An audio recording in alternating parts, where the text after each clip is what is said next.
Continue कर रहे हैं। आगे है आपके लिंगानुपात। कौन सा है? लिंगानुपात। हाँ, तो लिंग को अंग्रेजी में हम बोलते हैं जेंडर।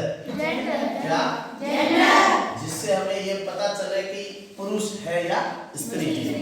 ठीक है, तो ये तो इसका जो अनुपात है, अनुपात का मतलब है कितने के बराबर कितने है। देखिए लिखा हुआ कि प्रति 1000 पुरुषों पर स्त्रियों की संख्या को क्या कहते हैं? हाँ, 1000 पुरुष उठाते हैं किसी एक जगह से और उसी जगह पर हम देखते हैं कि मान लो स्त्रियां है, वो पता चला कि भाई अगर 1000 है तो वो क्या है? बराबर 1000 पुरुष। कहीं पर ऐसी हो कि स्त्रियां 900 हो, कहीं पर 950 हो, तो इसका मतलब क्या है? अलग अलग है। तो ये कह रहे हैं कि भारत में केरल और पुडुचेरी है ना, पुडुचेरी इसको पहले पांडिचेरी बोलते थे, में स्त्रियों की संख्या पुरुषों की संख्या से अधिक है। तो दो जगह ऐसी है, याद रखना। कौन कौन सी? केरल और पुडुचेरी। तो ये जो पुडुचेरी है ये एक केंद्र शासित प्रदेश है। क्या है? जबकि केरल क्या है? राज्य है। केरल क्या है? राज्य। 28 राज्यों में से केरल एक राज्य है और 8 केंद्र शासित प्रदेशों में एक केंद्र शासित प्रदेश है जिसका नाम है पुडुचेरी, पांडिचेरी। ठीक है, अन्य सभी राज्य एवं केंद्र शासित प्रदेशों में पुरुषों की तुलना में स्त्रियों की संख्या क्या है? कम है, जो बड़ी चिंता का विषय है। लिंगानुपात हमें समाज में महिलाओं की स्थिति का पता चलता है ना, पता चलता है स्त्रियों की संख्या कम क्यों है। हो सकता है कि वो क्या नहीं हो, सुरक्षित नहीं हो, या हो सकता है कि लोग वहां पढ़ाते नहीं हो, या लोग ऐसा भी हो सकता है कि लोग चाहते नहीं हो कि, है ना। तो ये कह रहे हैं कि भाई लिंगानुपात हमें समाज में महिला की स्थिति बता। 2011 की जनगणना के अनुसार राजस्थान में लिंगानुपात कितना है? 928। जबकि 6 वर्ष से कम आयु के बच्चों में लिंगानुपात है कितना है? 886। इस 6 वर्ष से कम आयु का मतलब ये है कि 6 वर्ष से कम आयु को बिल्कुल शिशु मानते हैं और जन्म के समय में भी अधिकतर जो माता पिता है वो बेटा चाहते हैं, बेटी नहीं। ठीक है, इस वजह से ये कम है, जो अत्यंत कम है। इसके क्या कारण हो सकते हैं? यह आगे क्या समस्या पैदा कर सकता है? यदि समाज में महिलाओं की स्थिति अच्छी होगी तो उनका सम्मान होगा, तो उस समाज का प्रदेश में लिंगानुपात उच्च होगा, और जिस समाज में महिलाओं की स्थिति निम्न यानी कम हुई उस समाज में लिंगानुपात कम होगा। अगर कहीं पर लिंगानुपात कम है इसका मतलब वहां महिलाओं की स्थिति अच्छी नहीं है, और कहीं पर अगर लिंगानुपात अधिक है तो इसका मतलब वहां महिलाओं की स्थिति अच्छी है। तो ये केरल और पुडुचेरी ये 2 राज्य ऐसे जहां पर महिलाओं की स्थिति अच्छी है। अब सरकार एक मुहिम चला रही, योजना चला रही जिसको कहते हैं बेटी बचाओ बेटी पढ़ाओ। सरकार ने एक मुहिम चलाई है और भारत सरकार द्वारा महिला सशक्तिकरण का मतलब होता है मजबूत करने के लिए। क्या करने के लिए? मजबूत करने के लिए। तो महिलाओं को मजबूत करने के लिए और बेटियों को अधिकार सुनिश्चित करने के लिए जनवरी 2015 में, ठीक है, देश में बेटी बचाओ बेटी पढ़ाओ। पहले तो बेटी को बचाओ यानी उसको जन्म दे दो, है ना, फिर अगर वो जन्मी है, बड़ी हुई है, तो उसको पढ़ाओ। ठीक है, योजना शुरू की है। इस योजना का मुख्य उद्देश्य है बेटियों को शिक्षा द्वारा सामाजिक आर्थिक आधार पर आत्मनिर्भर बनाना है। जो काम बेटा कर सकता है वो बेटियां भी कर सकती है। तो सरकार की ये जो योजना है इसका उद्देश्य है वो साफ है कि बेटियों को पढ़ाओ और सामाजिक यानी समाज में और आर्थिक रूप से यानी पैसे के आधार पर भी आत्मनिर्भर बनाना, यानी खुद से सक्षम हो सके, किसी के ऊपर निर्भर नहीं, है ना। तो ये सरकार का जो बेटी बचाओ बेटी पढ़ाओ के उद्देश्य है। आगे है आधुनिक तकनीकी द्वारा गर्भ में बच्चे को, अभी क्या है कि हमारा ये जो साइंस का युग है, इस साइंस और टेक्नोलॉजी के युग में, ये तकनीकी के युग के अंदर गर्भ में बच्चे के लिंग का पता किया जाता है। यानी बच्चा जब माँ की गर्भ में होता है तब उसमें पता कर लिया जाता है कि भाई लड़का होगा या लड़की होगी। ऐसी टेक्नोलॉजी है ना, जो मशीनें वगैरह होती है उससे पता चलता है। लेकिन डॉक्टरों को पाबंद कर दिया है, डॉक्टर हो चाहे नर्स हो, हॉस्पिटल्स में सब जगह पर जहाँ पर भी ये जो महिला एवं जो शिशु रोग विशेषज्ञ होते हैं सब जगह पाबंद कर दिया। किसी कोई भी ये पहले बताएगा नहीं, और बताएगा तो उसकी डॉक्टरी और सब कुछ छीन लिया जाएगा, जेल में लौटा दिया जाएगा। बहुत बड़ा अपराध है। तो ये गर्भ में बचे, लेकिन पता क्या है ना, इसको कन्या भ्रूण हत्या, कन्या भ्रूण हत्या, भ्रूण का मतलब होता है जो अभी तक पैदा नहीं हुआ हो, उसको गर्भ के अंदर ही मार दिया जाए, है ना। और कन्या भ्रूण हत्या के अलावा जो है महिलाओं पर होने वाला में दहेज प्रथा, क्या है, दहेज प्रथा। एक बेटी होगी तो उसको दहेज देना पड़ेगा, तो दहेज कम दिया ज्यादा दिया, इस कारण भी कई सारे परिवारों में उसको प्रताड़ित किया जाता है, ठीक है।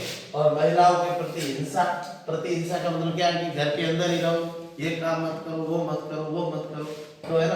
तो उसको लेकर के जो मारपीट है, बाल विवाह, छोटी सी उम्र में पढ़ना देना, है ना, पढ़ने के लिए उसको पर्याप्त वो मौका नहीं देना, है ना, कम उम्र में पढ़ाना। और पुरुष प्रधान समाज में जहाँ पुरुषों की ही चलती हो उसको पुरुष प्रधान समाज कहते हैं। और प्रवास करना यानी बाहर चले जाना, इन सब कारणों से नगर में पुरुषों का अधिक होना, है ना। लोग बाहर चले जाते हैं, आदमी कमाने के लिए बाहर जाता है, औरतें कमाने के लिए बाहर कहीं नहीं जाती है। हाँ ठीक है, अगर वो काम करती है तो दिहाड़ी का या मजदूरी का काम करती है तो अपने गाँव में ही कर पाती है। आदमी तो काम करने के लिए यहाँ से बाहर किसी दूसरे राज्य में चला जाता है, दूसरे देश में चला जाता है, तो महिला ऐसा नहीं कर सकती, है ना। तो ये जो पुरुषों का अधिक होना, शिक्षा एवं कार्य संबंधी भेदभाव, शिक्षा में भी भेदभाव करते हैं कि लड़के को तो पढ़ाने के लिए बाहर भेजते हैं, कॉलेजों में पढ़ाने के लिए इधर उधर कोटा सीकर वगैरह, है ना।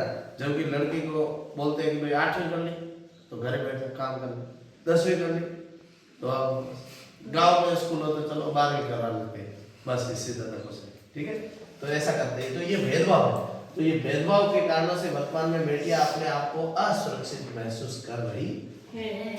हालांकि ये सिर्फ पढ़ाई के भेदभाव से नहीं, और भी कई सारे कारण होते हैं कि समाज की मानसिक स्थिति कैसी है, कौन समाज का स्तर कैसा है, ये सब चीजें इसमें बैठ करके। इसलिए सरकार ने यह योजना बेटियों को सुरक्षा प्रदान करने के लिए शुरू की थी। कौन सी? बेटी बचाओ बेटी बचाओ बेटी पढ़ाओ। पढ़ाओ। यह योजना हमारे देश के समाज के लिए क्या है? वरदान। वरदान जैसे थे ईश्वर देते थे ना पहले, है कि जाओ तो मिल जाएगा ऐसे। तो ये वास्तव में वरदान साबित हो। यदि बेटियों को सुरक्षा प्रदान नहीं की गई तो निकट भविष्य में इनकी संख्या कम होने से लिंगानुपात घट जाएगा। देखिए, अगर बेटियों को सुरक्षा प्रदान नहीं की गई, अगर उनको पढ़ाया लिखाया नहीं गया, उनको बराबर हक नहीं दिया गया, तो फिर बेटी चाहेगा नहीं समाज, और बेटी नहीं चाहेगा तो वो क्या करेगा? या तो जन्मने के बाद मार देगा, है, अगर तो जन्मने के बाद में उसको प्रताड़ना दे करके मार देंगे, या उसको पढ़ाएंगे लिखाएंगे नहीं, ये उसको इस योग्य नहीं समझेंगे। तो ये बहुत गंदी विचारधारा है, ठीक है।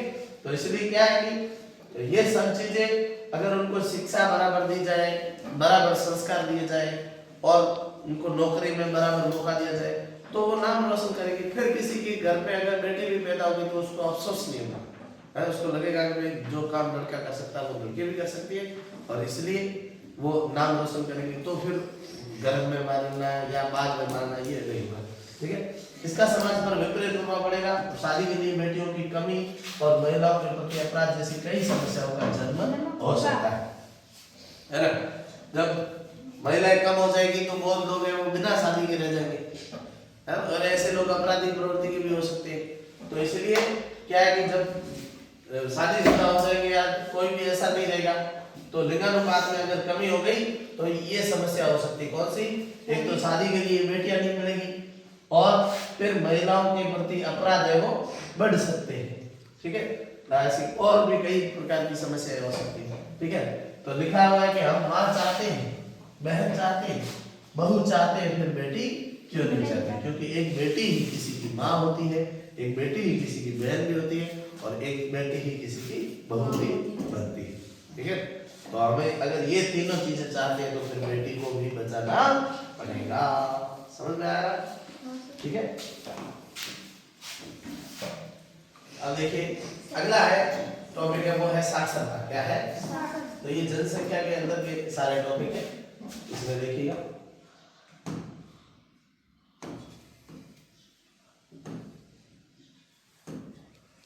साक्षरता का मतलब है पढ़ाई से संबंधित है। किससे? है अक्षर सहित है। सा अक्षर, स अक्षर, अक्षर का मतलब होता है पढ़ाई का ज्ञान, आखिर ज्ञान, तो अक्षर सहित। तो लिखा हुआ जनसंख्या दर में किसी भी क्षेत्र में सामाजिक एवं आर्थिक स्थिति का, या वो समाज कितना अच्छा है या उसके पास में कितना पैसा है, तो ये स्थिति पता करने का लगाया जा सकता है ना, जनसंख्या दर से। यह जनतांत्रिक के लिए अत्यंत महत्वपूर्ण बिंदु है। 2001 की जनगणना के अनुसार राज्य की कुल साक्षरता प्रतिशत कितनी है? राज्य की 66%। इसका मतलब कितने लोग हैं वो अनपढ़ है? 100 में से ये 66 पॉइंट ये घटाओगे ना, ठीक है ना, तो ये जो 66.10 घटाओगे ना, तो यहाँ जो संख्या आएगी वो ये आएगी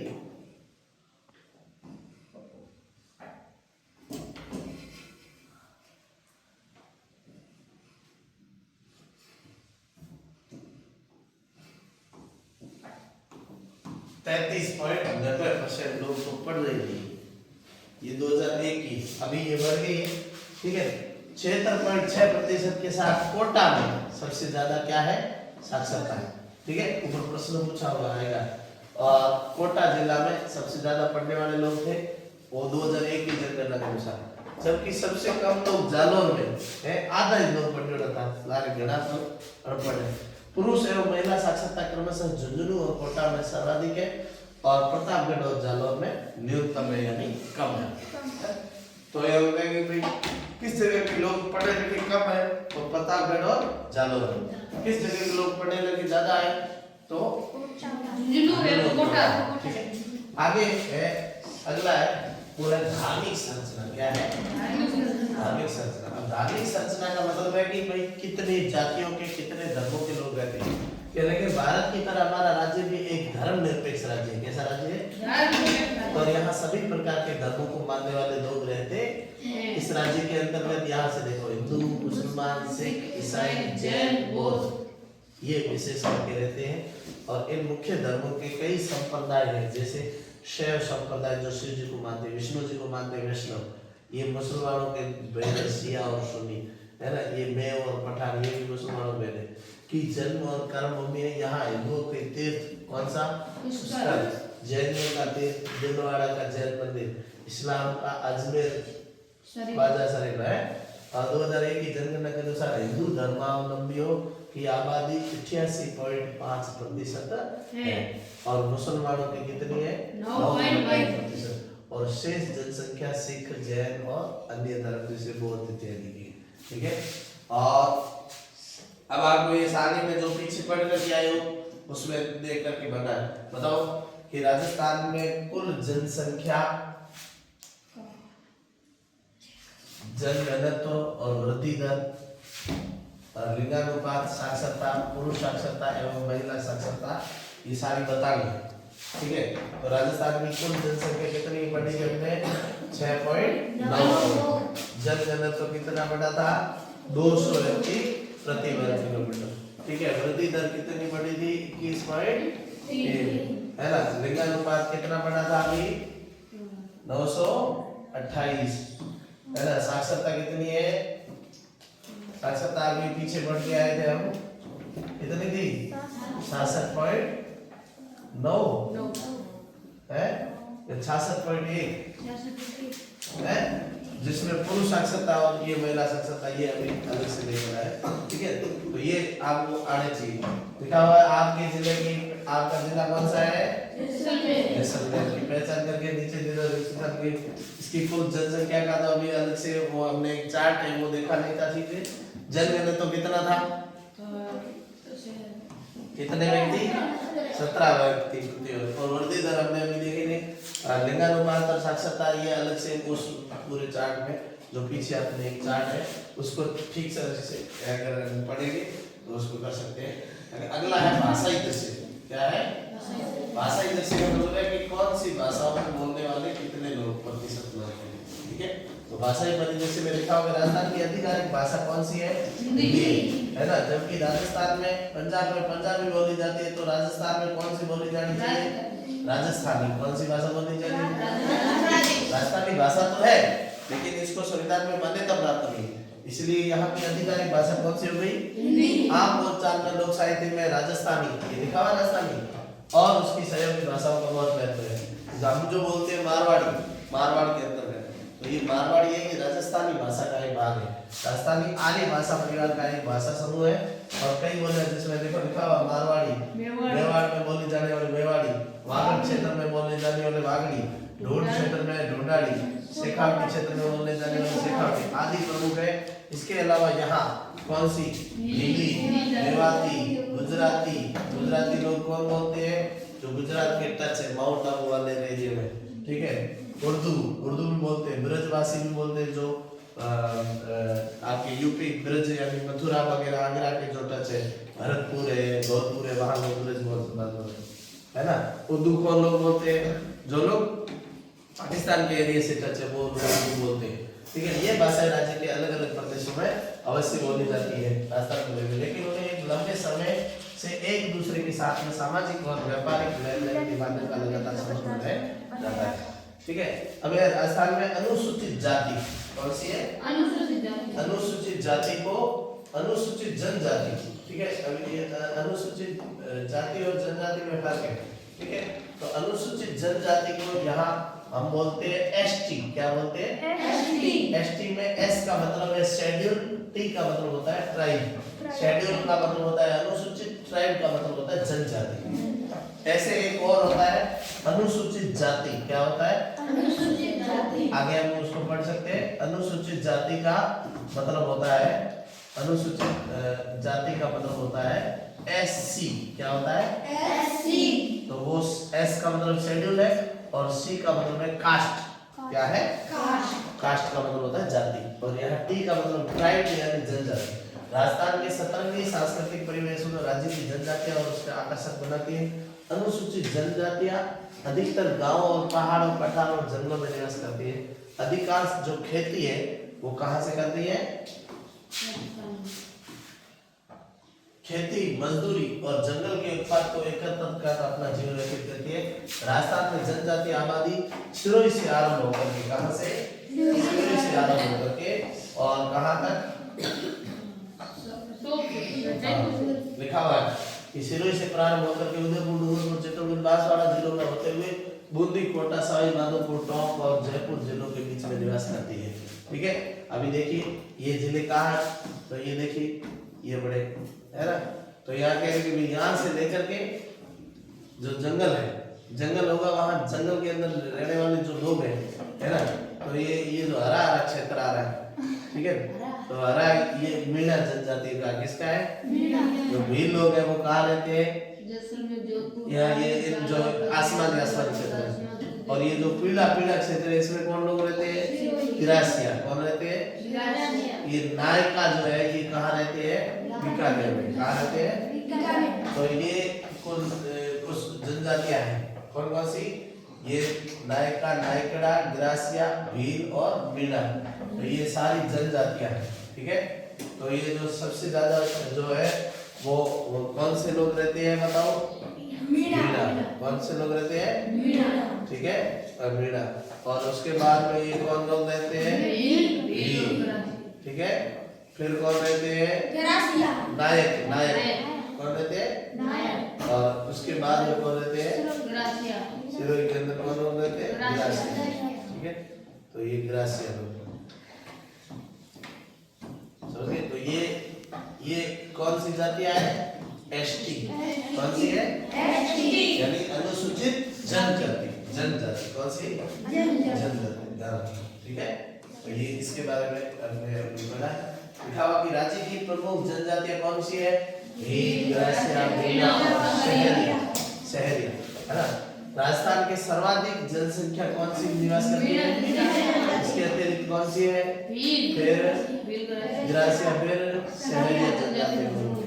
वो जो नायक हम पढ़ रहे थे ना बीकानेर वाले, वो भीलों के अंतर्गत आते हैं, ठीक है। तो सहरिया आप ध्यान रखना, ये याद रखना, ठीक है। भारत सरकार ने आदिम का मतलब जो शुरू से रहे जंगलों में रहते जनजाति समूह की सूची में इनको शामिल किया गया है। राजस्थान की सबसे प्राचीन जनजाति कौन सी है? भील, ठीक है। महाराणा प्रताप के समय से, ठीक है। और उससे भी मिलने से भीलों की भाषा द्रविड़ या मुंडा भाषा के शब्द पाए जाते हैं। बिरसा मुंडा को ये अपना रोल मॉडल मानते हैं। बिरसा मुंडा नाम का एक व्यक्ति हुआ था, है ना, जिसने और जंगलों के लिए वो बड़ा नाम की दिन क्या नाम था? बिरसा मुंडा। ठीक है, ये राजा था, इसलिए यहाँ लिखा हुआ मुंडा भाषा के शब्द पाए जाते हैं दक्षिणी राजस्थान में। इसको वागड़ी क्या कहते हैं? या भीलों द्वारा बोली जाने वाली भाषा कौन सी है? भीली।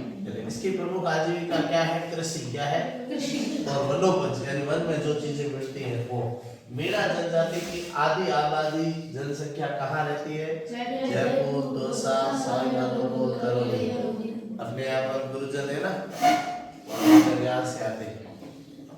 ठीक है, जैसे बुरानी सरे, मुकेश सरे है ना, तो ये तो वहाँ से है, करौली से है ना, जयपुर से, दौसा से सारा यहाँ आते हैं। उदयपुर जिलों में जैसे आती है, पीटीआई जी है उदयपुर से आते हैं है ना, तो ये शहरिया शब्द उत्पत्ति फारसी शहर से हुआ है, जिसका अर्थ क्या होता है? जंगल। तो जंगल में निवास करने वाले लोगों को क्या कहते हैं? शहरिया। ठीक है, तो ये ध्यान रखना है राजस्थान का शाहबाद और ये किशनगढ़ ये दो तहसीलें है ना, ये जहाँ कौन रहते हैं? शहरिया। ठीक है, और एक और था सिरोही के अंदर, बताओ कौन सी थी? सिरोही के अंदर कौन सी जाति थी? ग्रासिया। कौन सी थी? ग्रासिया। याद रखना, ग्रासिया सिरोही में रहते हैं, जबकि 12 जिले के, कौन से जिले के? 12 जिले की दो तहसीलें हैं, जिसका नाम है शाहबाद और किशनगढ़। इन दोनों तहसीलों में कौन लोग रहते हैं?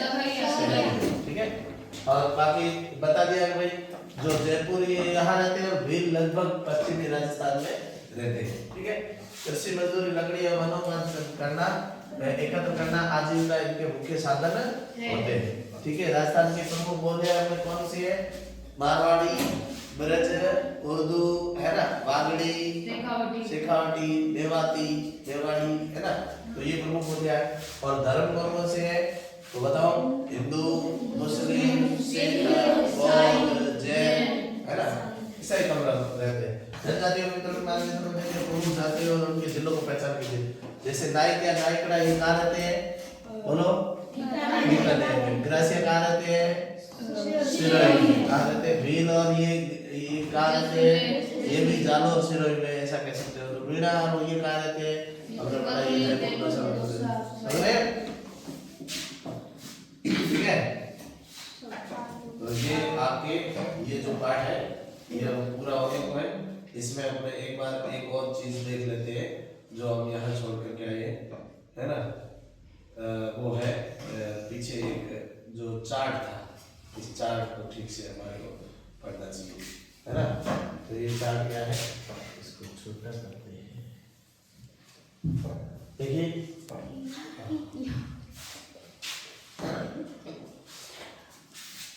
इस चार्ट को देखो, तो लिखा हुआ देखो, इस चार्ट के अंदर एक साथ बहुत सारी जानकारी दी। जिले का नाम लिख दिया, उस जिले की कुल कितनी जनसंख्या ये लिख दिया, जनसंख्या घनत्व कितना है, वृद्धि दर यानी वहाँ कितना बढ़ा है 2001 से लेकर 11 के बीच में, और लिंग अनुपात यानी वहाँ 1000 पुरुषों पर कितनी औरतें रहती हैं, और साक्षरता, साक्षरता का मतलब पढ़े लिखे लोग कितने प्रतिशत हैं, फिर पुरुष साक्षरता यानी उसमें से पढ़े लिखे लोगों में से पुरुष कितने पढ़े हुए और महिलाएं कितनी पढ़ी। ठीक है, तो इसी आधार पर हमारे को नीचे प्रश्न पूछा था। जैसे अपन अपने जैसलमेर का लेते हैं, तो जैसलमेर के अंदर देखो इकाई दहाई सैकड़ा हजार 10,000 लाख 6,69,000 लोग रहते हैं। यहाँ जनसंख्या घनत्व वो कितना है 17 प्रति वर्ग किलोमीटर।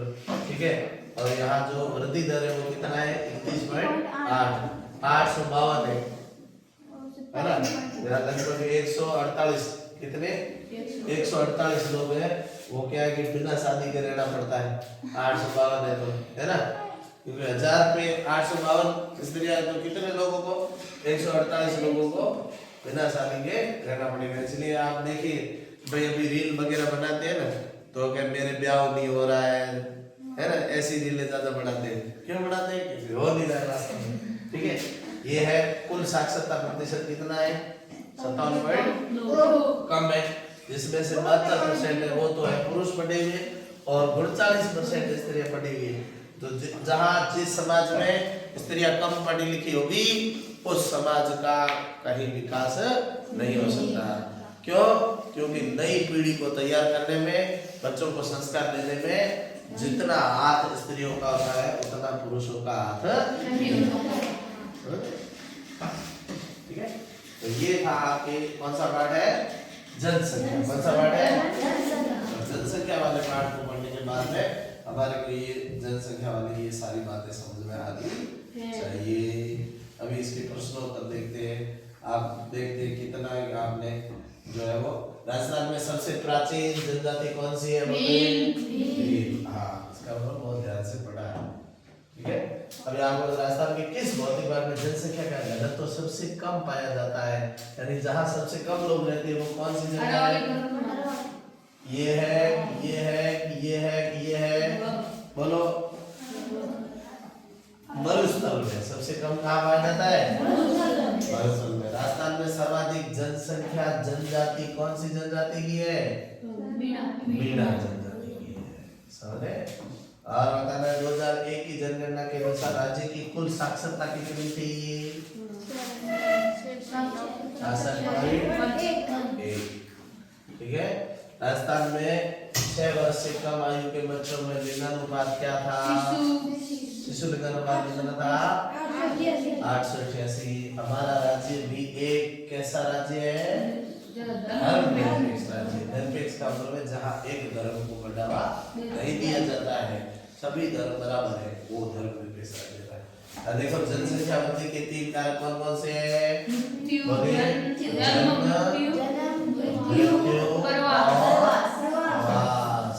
देखो आ रहा है ना अपने आप।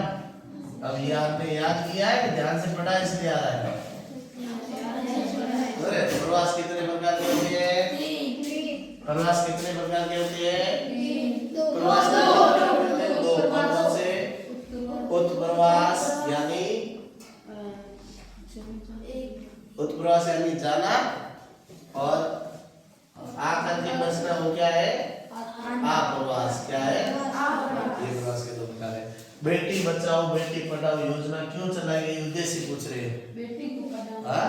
बेटियों क्या करने के लिए? महिलाओं को क्या करने के लिए? सशक्तिकरण के लिए। महिलाओं को सशक्तिकरण के लिए, बेटियों को आगे बढ़ाने के लिए, है ना, लिंगानुपात को सही करने के लिए बेटी बचाओ बेटी पढ़ाओ। जनसंख्या परिवर्तन किसे तो कहते हैं? जब जनसंख्या परिवर्तित होती है ना। सबसे पहले पढ़ा है तो जनसंख्या परिवर्तन किस कारण से होती है? असमान वितरण से होती है ना, और भौगोलिक कारकों पर निर्भर करती है। जनसंख्या परिवर्तन किस पर निर्भर करती है? भौगोलिक कारक। सड़क की सुविधा कैसी है, रोजगार की कैसी सुविधा है, कृषि की कैसी, खान पान का, खाद्यान्न की कमी क्या है। जनसंख्या वृद्धि दर ज्ञात करने का सूत्र और एक उदाहरण है। सूत्र तो आपने देखा था, वृद्धि दर वाला कौन सा?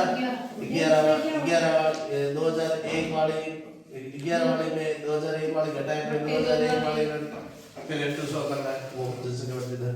राजस्थान के